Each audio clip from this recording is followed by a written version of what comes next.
Now, if you're trying to show love to a narcissistic person or family, and by love I mean you're trying to show empathy, compassion, forgiveness, all in hopes that you will drag them away from the dark side back into the light to show them how wonderful your relationship can be. If this is you, then stop it. Stop it now, because you're wasting your love, you're wasting your compassion, you're wasting your forgiveness, you're wasting your empathy, you're wasting your life. As a matter of fact, showing love to narcissists in this way only fuels their anger even more. That's right, your love, your empathy, and your compassion only fuels narcissists' hatred and anger. And I'm going to share with you 2 reasons why I believe this happens. My name is Kevin, and this is The Royal We. Before I continue, I want to let you know that I'm here for your support. Down in the description box, you'll find access for one-on-one appointments with me. In addition to that, I have a brand new life coaching program where I teach Monday through Friday, every day with a live chat included, live questions and answers. Every week we have a breakout group. All of this for only $49 for an entire month. You cannot afford to miss out on this, especially those of you who are trying to start a brand new life. So get on down there and get registered. Now we're talking about why it is that loving the narcissist actually fuels their hatred and fuels their anger. First of all, why is it that we become so bent on trying to show compassion and love and empathy and all this for narcissistic people? At some point in our life, we were told and we were led to believe that this is somehow a good thing, that there's a chance that if we do this, that it will win people, which is incorrect, right? I believe that part of this comes from maybe modern Western world Christianity. As it's written, love your enemies, pray for those who persecute you. I think the important thing to understand there is that it says love your enemies, which means you have enemies. And for many of you, your enemies are your own family members. For some of you, your enemies is your own spouse, your own husband, your own wife. And now watch this. It says love, but it doesn't say so that you can get the result of making a good relationship. It doesn't say that. It just says love your enemies, period, which means that no matter what you do, they will remain enemies. We have to stop thinking that love equates to a relationship becoming better, because nowhere does it say that. Right? Now, in fact, in my own personal experience, loving narcissists resulted in only more aggression, more hatred, and more anger. So first, let's understand this. Narcissists are well aware of their destructive habits. They're aware that they are mean and cruel. Ultimately, they start to do it on purpose. Now, I've made a video that talks specifically about narcissists being aware of just how destructive they are. They're aware of how hurtful they can be. I'll be sure to include the link to that video at the end of this one because it's an important video for you to watch in addition to this one. Now, it's important to understand this, that in the beginning of the relationship with the narcissist, whether it was a marriage, a boyfriend, a girlfriend, a family member, whatever, the beginning was an act.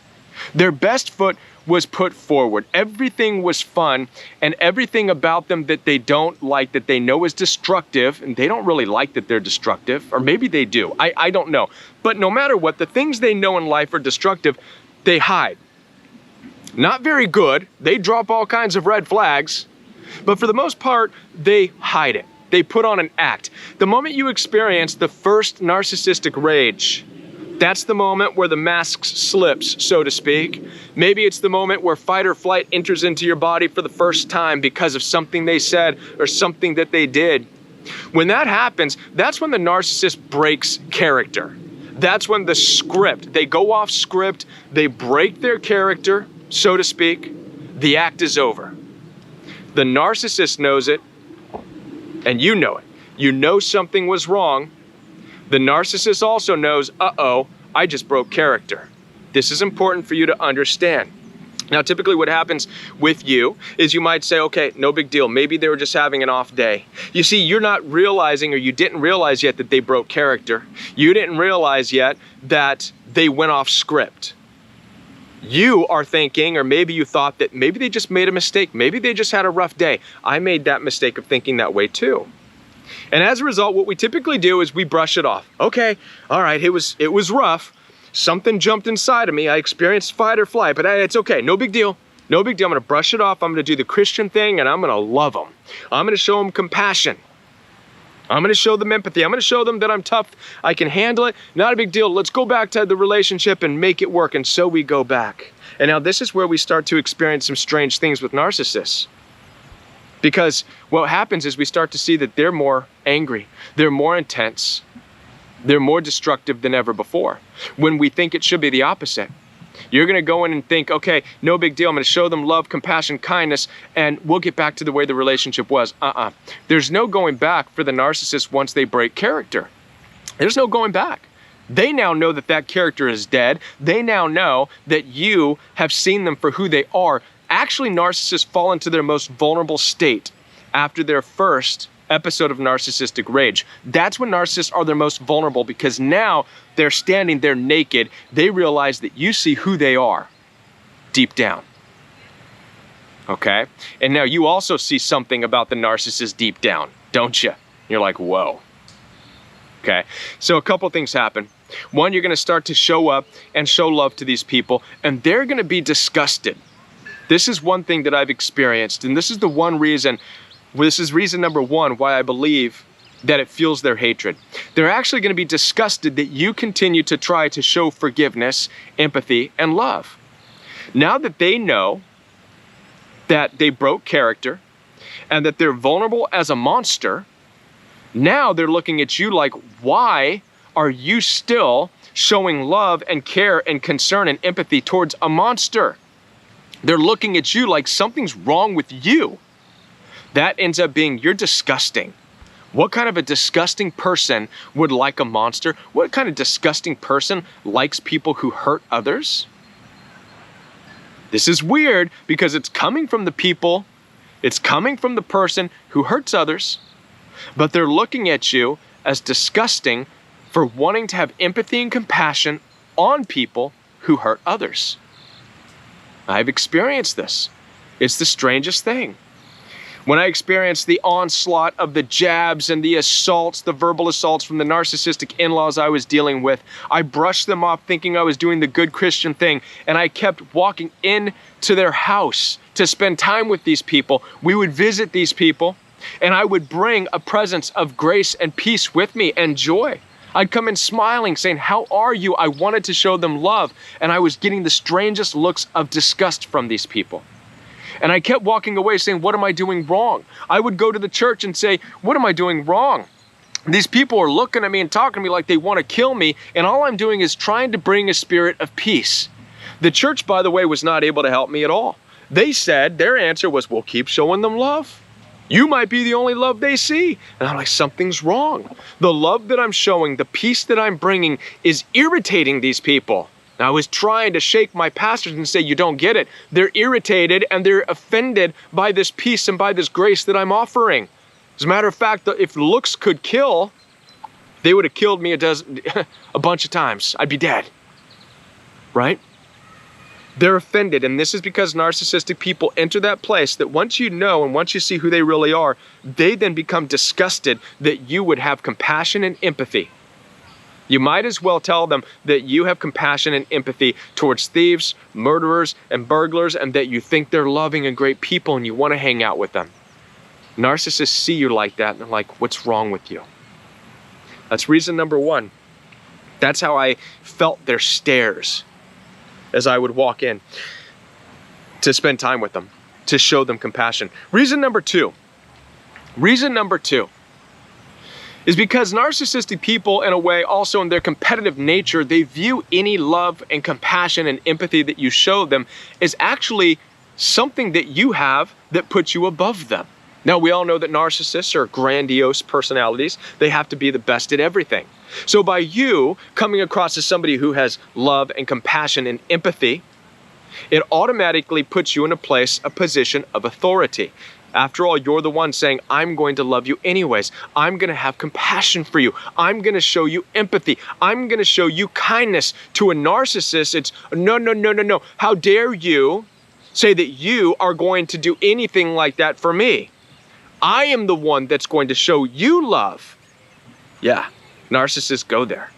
I'm going to be the one to forgive you. I'm going to be the one to show you compassion. It's not you showing me, I'm gonna show you. And they actually go to war with you over who's more compassionate, who's more forgiving, and who's more loving. I've experienced this too, firsthand. As a matter of fact, it struck me, it hit me upside the head in the last conversation I had with a very narcissistic in-law. This girl was mouthing off to me on social media for years since I've known her. I finally said, hey, listen, let's separate. We're gonna go our separate ways. And I said, listen, no hard feelings. I understand you have your views of me, right? Calling me names, cussing me out. Listen, it's fine. No hard feelings. I forgive you, this and that. Her response to me was very telling. That even started a fight with her. It triggered narcissistic rage because the response I got was basically, no, no, no. I forgive you, Kevin, just as Jesus forgives all of us. But I'm not going to be around this and that. She called me more names again. Again, entering into a war with me because I said I was forgiving. Let's just part ways. Let's have no hard feelings. They can't. Narcissistic people, in their effort to be the best at everything, cannot even look or accept your forgiveness, your grace, your empathy, and your compassion without seeing it as a threat to their superiority or their mental dominance or whatever they feel over you. They look at that as an act of war. They look at your compassion, your empathy, your kindness as an aggressive attack on them, somehow claiming that you're over them. So there's two very important things for you to think about as you may be contemplating how you can better show compassion and love and empathy to narcissistic family members or an ex or a husband or a wife or friends or whomever. I gave you two important reasons to let you understand how you are wasting your time. Don't do it. Stop it. Reserve your love. Reserve your empathy, reserve your compassion for those who are able to receive it, for those who are able to honor it, for those who are able to show you love, empathy, and compassion as well. All right? I know this is a difficult message, and it may take some time to process this, but I'm here for your support. Down in the description box, you'll find access for one-on-one appointments. If you have questions for me and would like to talk this out one-on-one, schedule one-on-one time with me. If you want to get deeper with me every day, Monday through Friday, with live teachings, live questions and answers, then you have no reason not to get in there for $49 for an entire month. I know some of you, you're watching all these videos, you're the first one to jump on this video as soon as it's uploaded. You have no reason to not spend time with me every day getting deeper. All right, let's get deeper. It's only $49 for the month for intimate teaching. All that is down below in the link, so click down there. And before I go, I want to invite you to watch this video. This is the video that I believe connects with this one, and it's that narcissists understand how destructive they are. They do it on purpose. They know that they're cruel. They know that they're mean. I go into that in this video. So I encourage you to watch this video right now, all right? And I'll be back with more videos for you right here on The Royal We. Watch this video.